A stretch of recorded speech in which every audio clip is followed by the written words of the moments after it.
다음은 금융시장 소식들 전해드리겠습니다. 도널드 트럼프 미국 대통령의 관세 폭탄 충격과 다음 주 공매도 재개를 앞두고 국내 증시가 이틀 연속 큰 충격을 받았습니다. 특히 미 관세부가 영향권에 있는 자동차와 반도체 업계 주가가 털썩 주저앉으면서 코스피가 열흘 만에 2,600선을 반납했습니다. 먼저 이한나 기자가 보도합니다. 코스피 지수가 2,640선에서 2,550선으로 추락하면서 이틀 새 100포인트 가까이 빠졌습니다. 미국발 자동차 관세부과 위협이 증시를 끌어내렸습니다.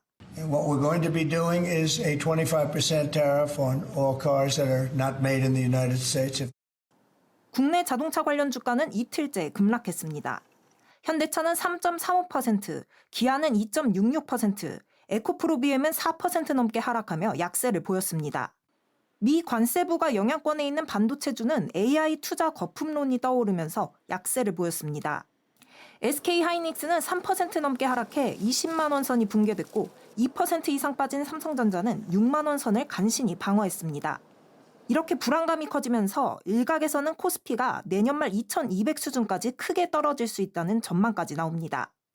트럼프 대통령의 자동차 관세로 인해서 국내 자동차 종목군들의 향후 수익에 대한 두려움이 유입이 되면서 마이크로소프트의 AI 데이터 센터의 취소 이슈 이런 것들을 자극을 하면 변동성 확대는 지속될 것으로 판단하고는 있어요.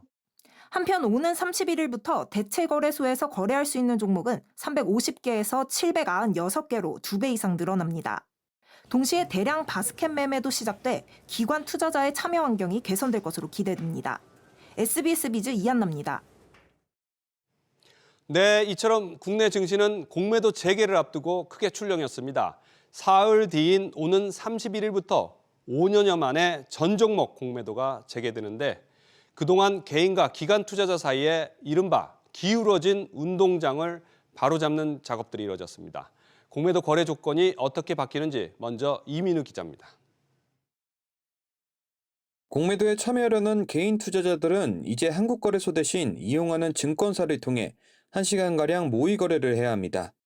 바뀐 시스템에서는 A 종목에서 직전 거래가인 24만 6천 원보다 낮은 가격인 24만 5천 원의 호가를 내면 이를 막는 업팅룰도 적용됐습니다. 공매도 투자자들은 주식 매도를 체결하면 갚아야 하는 주식도 장고에서 실시간으로 확인할 수 있습니다. 개인 투자자들이 공매도 거래를 하고자 하는 경우에 공매도의 특수성과 위험성에 대해 알고 투자할 수 있도록 증권사가 제공하는 모의 거래를 이수하고 금융투자교육원에서 사전 교육을 들으셔야 합니다. 공매도 제도가 기울어진 운동장이란 비판에 금융당국은 빌린 주식의 상환기간은 90일로 담보 비율은 105%로 조정하면서 개인과 기관의 형평성을 맞췄습니다. 다만 일부 증권사들은 담보 비율이 낮아지자 투자자 보호를 위해 공매도 투자 한도를 줄이기도 했습니다. 기존 대출 한도가 줄어드는 부분이다 보니까요. 투자자 보호를 위해서 리스크를 줄이는 조치로 보시면 될 것 같습니다. 금융당국은 중앙점검 시스템을 도입해 그간 문제로 꼽혀온 기관 투자자들의 무차입 공매도 등 불법을 사전에 감지하고 차단하겠다는 구상입니다. 공매도 전산화 방안은 불법 공매도 발생의 예방과 차단을 위한 자중적 통제 장치입니다. 불법 공매도의 오해에 대한 사회적 갈등과 비용이 줄어들어서 자본시장 신뢰 회복에 크게 기여할 것으로 믿고 있습니다. 다음 주부터 전 종목 공매도가 재개되면서 투자자들은 대차 잔고 수량이 늘고 있는 종목, 실적 하락이 예상되는 주식 등은 공매도의 표적이 될 수 있다는 점은 유의해야 합니다. SBS 비즈 이민우입니다. 이렇게 5년 만에 공매도 전면 재개가 이뤄지는 만큼 주가 하락에 대한 개인 투자자들의 우려도 큰데요. 이번 공매도 재개 후 큰 변동성을 보일 수 있는 종목과 업종은 어떤 것들이 있는지 신다미 기자가 짚어봤습니다. 공매도 재개를 앞두고 올해 주식 대차 잔고는 지난해 말보다 약 30% 늘어났습니다. SK하이닉스는 지난달보다 대차 잔고가 500만 주 가까이 늘어나며 가장 큰 증가량을 보였고 대한항공과 한미반도체, 하나오션과 포스코퓨처엠 등도 최근 대차 잔고가 크게 뛰었습니다.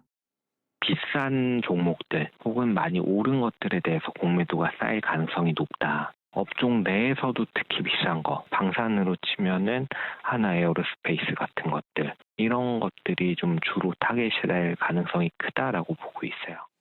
다만 우려가 과도하다는 지적도 나옵니다.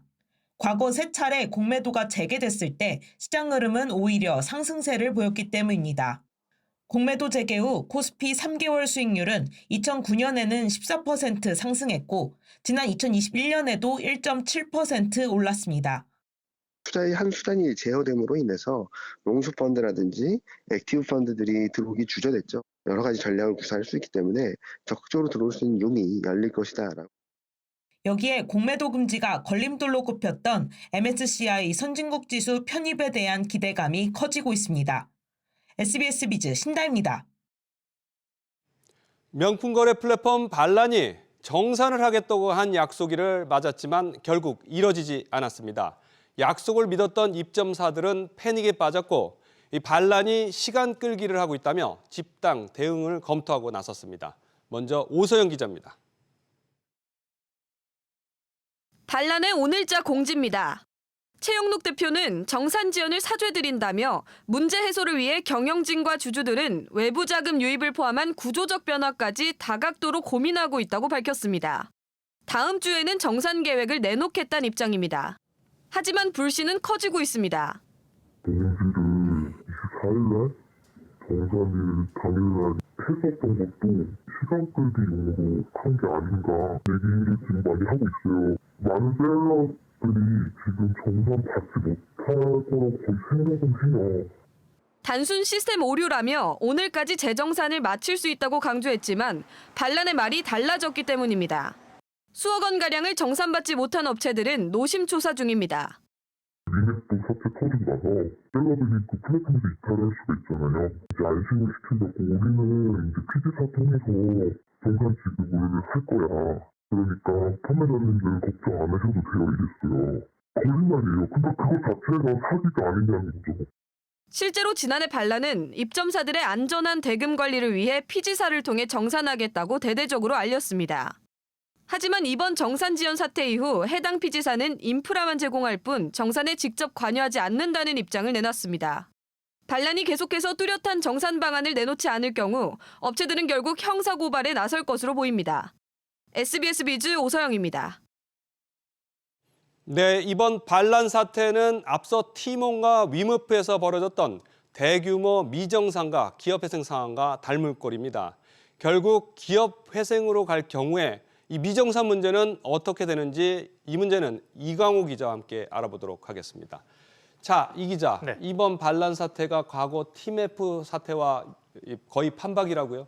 네, 그렇습니다. 일단 사태의 시작부터 좀 닮았습니다. 미정산이 시작됐을 때 시스템 문제를 원인으로 거론했다는 점부터 같고요.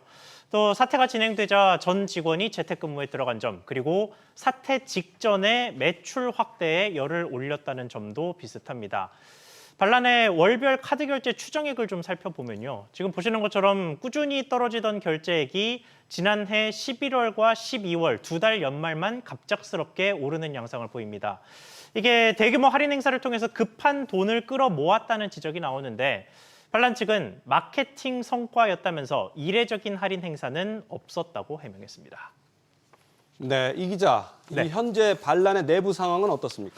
네, 지금 반란의 전성기를 이끌었던 핵심 임원들 대부분이 회사를 떠나고 사실상 가족끼리 경영을 하고 있는 상황으로 보입니다.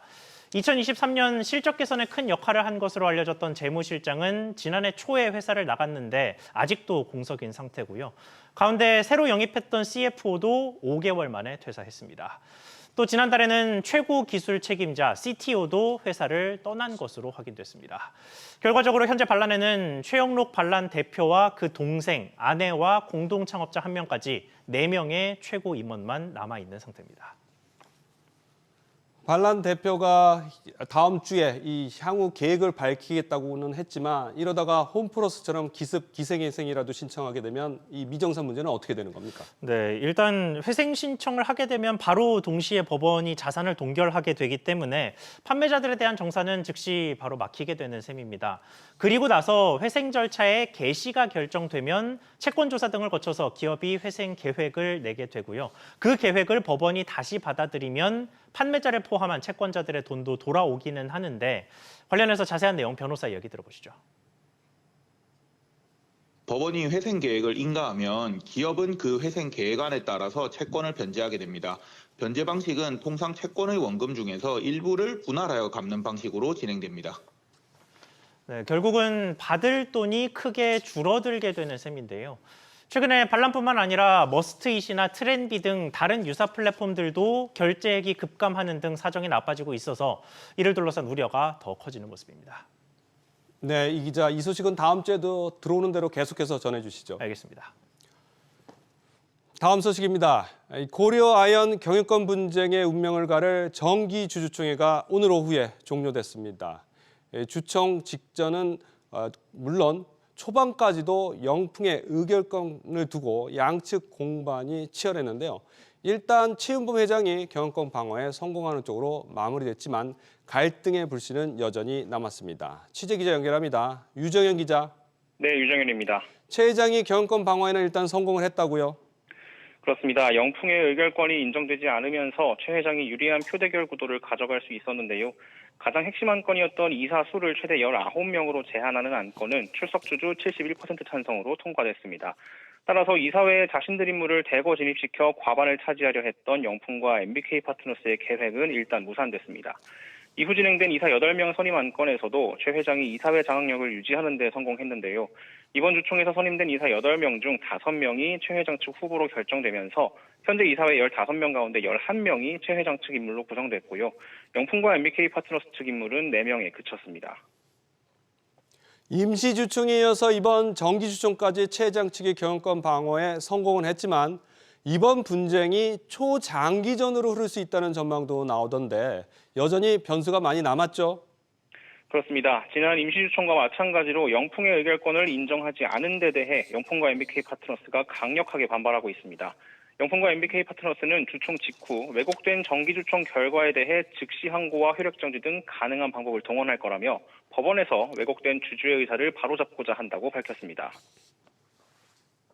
사후적으로 가처분 신청을 통해서 이의를 제기하는 수밖에 우리나라에는 다른 방법이 없습니다. 이번 정기주총 결과마저 법정에서 효력을 다시 판단받아야 하는 상황에서 고려아연 경영권 분쟁은 장기전에 접어들 것으로 보입니다. SBS 비즈 유정현입니다. 유상증자는 상장 기업이 사업 자금을 조달하는 대표적인 방법입니다. 이 주식시장을 통해서 적은 비용으로 자금 조달이 가능하다는 장점이 있지만 주식 가치가 희석되면서 주주이익이 침해될 경우에는 반발에 부딪힐 수 있습니다. 하나 에어로스페이스가 이런 경우입니다. 하나 에어로스페이스의 국내 자본시장 사상 최대 규모의 유상증자 계획에 금융감독원이 제동을 걸고 나섰습니다. 금감원은 당초 유증에 이례적으로 긍정적 입장을 냈다가 시장 여론이 악화되자 입장을 바꿨는데 혼란만 가중시켰다는 비난이 나옵니다. 김동필 기자입니다. K방선의 세계화를 위해 3조 6천억 원의 유상증자를 단행하기로 한 한화 에어로스페이스. 주주들은 투자 계획 자체엔 박수를 보내면서도 조달 방식엔 불만을 쏟아냈습니다. 지배구조를 확보하는데 하나에어로스페이스 자금을 썼고 그것을 주주들의 돈으로 메꾸려고 하는 거 아니야? 이런 의구심들이 확 퍼지면서 방산 랠리를 스스로 끝냈다는 비판까지 쏟아지자 주주 달래기에 나섰습니다. 성장 투자를 더 유지를 하려면 차입으로 조달하는 것은 좀 저희의 사업 자체도 기회도 많이 사실은 줄일 수 있는 그런 부분이 있기 때문에 금감원은 유상증자의 당위성과 소통 절차, 자금 사용 목적에 대한 기재가 미흡하다면서 유상증자에 제동을 걸었습니다. 적극 지원하겠다는 당초 입장을 180도 바꾼 셈입니다. 교훈을 삼아야 되지 않나 싶습니다. 그러니까 조금 더 내용을 충실하게 해서 공시를 해서 주주들을 설득하는 과정을 거친다거나 일각에서는 금감원의 정정 요구에 넉 달간 6차례 정정 신고한 두산 사례처럼 되는 것 아니냐는 관측도 나옵니다. 두산 사업 개편은 결국 임시 주주총회가 철회되면서 최종 무산됐습니다. 금감원의 오락가락 행보가 혼란을 더한다는 지적이 나오는 가운데 한화 에어로스페이스는 금감원의 요구에 성실하게 임하겠다라고 했습니다. SBS 위즈 김동필입니다. 현대차그룹이 미국 메타플랜트 공장 준공으로 현지 생산 능력을 크게 늘리며 이 관세 폭탄 대응에 나섰다는 소식 어제 전해드린 바 있습니다. 31조 투자로 트럼프 대통령에게 강력하게 눈도장을 찍었지만 이 트럼프 대통령의 오락가락하는 관세 정책에서 완전히 자유로울 수는 없어서 국내외 생산 전략에 변화가 예상됩니다. 이 내용은 최지수 기자가 짚어봤습니다. 당장 다음 달 2일부터 미국 외에서 만드는 모든 수입차엔 25% 관세 부담이 됩니다. 현대차그룹이 메타플랜트 공장 준공으로 현지 생산을 연 100만 대 이상으로 끌어올린다고 하더라도 여전히 70만 대는 국내에서 생산돼 수출해 관세에서 자유롭지 못합니다. 지금 현지 생산하는 늘린다 하더라도 한국에 수출하는 부분들을 전체가 다 현지 생산으로 대체하기가 단기간에는 좀 힘들고 어쨌든 계속해서 이제 일정 부분은 수출을 해야 되는 형태고. 현대차그룹의 생산 능력이 따라올 때까진 전략 변경이 불가피한 상황입니다. 이 극대화를 위해선 미국 현지 판매량이 많고 마진율이 좋은 차종 위주로 생산 모델 라인업을 조정할 수도 있습니다. 차종별로는 다 조정을 해줘야 돼요. 제네시스 같은 경우에는 미국에서 대성공한 모델입니다. 전체 차종의 70%가 국내에서 생산해서 가고 있고 30%만 미국에서 생산하기 때문에 지난해 기아에서 16만 2천 대 팔리며 미국 수출량이 가장 많은 스포티지는 여전히 6만 5천 대가량이 국내에서 생산되고 현대차 중 미국 수출 2위인 아반떼는 현지 생산분이 아예 없습니다. 인기 차종인 팰리세이드와 소나타의 경우 모두 한국에서 수출돼 관세를 피할 수 없습니다. 관세를 피해 현지 생산을 늘리기 위해선 노조와의 협의도 거쳐야 합니다. 정부 역시 대미 무역 흑자 1순위인 자동차 업계의 수출 피해를 최소화하기 위해 다음 달 중 비상대책을 발표할 예정입니다. SBS 비즈 최지수입니다. 시장금리 하락세가 이어지면서 지난달 은행권 대출금리와 예적금 금리가 모두 떨어졌습니다. 하지만 은행권이 대출금리는 찔끔 내리고 예적금 금리는 팍팍 내리면서 예대 마진은 더 커졌습니다. 자세한 내용 취재기자 연결해 보겠습니다. 유선우 기자. 네, 류선우입니다. 지난달 은행권 예대 금리차 더 커졌다고요? 네, 은행권 가계 예대 금리 차가 7개월째 확대됐습니다. 은행연합회 공시에 따르면 지난달 국민, 신한, 우리, 하나, 농협 등 5대 시중은행의 가계 예대 금리 차는 평균 1.38%포인트로 집계됐습니다.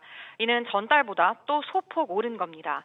예대 금리 차는 대출 금리에서 저축성 수신 금리를 뺀 값으로 차이가 클수록 은행이 이자 장사로 많이 벌었다는 뜻입니다. 지난달 5대 은행 가계 대출 금리와 수신 금리는 둘 다 내렸는데요.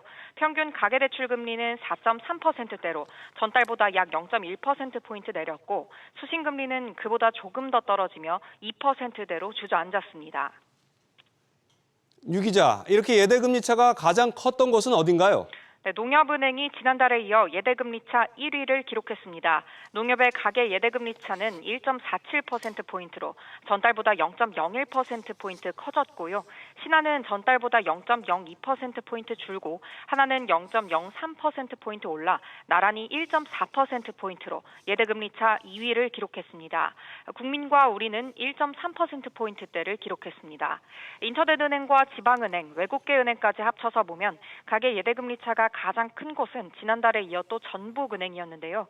전달보다도 3.12%포인트 올라 무려 8.45%포인트를 기록했습니다. 예대금리 차가 가장 작은 곳은 카카오뱅크로 0.97%포인트를 나타냈습니다. SBS 비즈 류선입니다. 지방에서 번 돈이 대출을 타고 서울 아파트로 향하는 흐름이 더 강해지고 있습니다. 이 경제력보다 더 심각한 부동산 대출 쏠림은 지금 우리 경제가 시급히 풀어야 할 구조적 과제로 떠올랐습니다. 이 소식은 정동진 기자가 전해드립니다. 단순히 집값만 오른 게 아니라 대출까지 서울과 수도권 아파트로 빨려들고 있습니다. 지난해 말 기준 5대 은행의 수도권 주택담보대출 비중은 63%로 비수도권의 2배가 넘습니다. 문제는 경제력보다 대출이 더 먼저, 더 많이 수도권으로 쏠리고 있는 겁니다. 수도권의 경제 비중은 52.3%지만 대출은 10%포인트 더 수도권으로 몰렸습니다. 이 같은 대출 쏠림의 배경에는 서울 부동산에 대한 과도한 자산 선호가 자리하고 있습니다. 똘똘한 한 채를 갖고자 하는 그런 성향에 따라 수도권 중심으로 주담대가 운영되는 모습, 이로 인해서 지방에서 생산된 경제 가치가 수도권으로 지금 유출되고 있는데요. 수도권 주담대 비중이 가장 큰 곳은 신한은행으로 우리와 KB국민은행이 그 뒤를 잇습니다. 주담대 취급 규모가 가장 큰 국민은행은 수도권 비중을 늘리고 비수도권은 줄이는 추세입니다. 돈의 흐름이 비생산적인 방향으로 굳어지면서 경제의 숨통까지 조일 수 있다는 우려가 나옵니다. 지원이 한정돼 있는데 이제 부동산으로 많이 가니까 아무래도 혁신기업 쪽 지원할 수 있는 재원이 부족해질 수 있는 가능성은 있습니다. 잠재적인 통장률 저해 요인으로 작용하는 것은 분명합니다. 부동산에 갇힌 돈이 한국 경제의 발목을 잡고 있다는 지적이 커지면서 이창용 한은 총재를 포함한 경제수장 3인이 다음 주 처음으로 이 문제를 놓고 공개 토론을 하기로 했습니다. SBS 비즈 정동진입니다.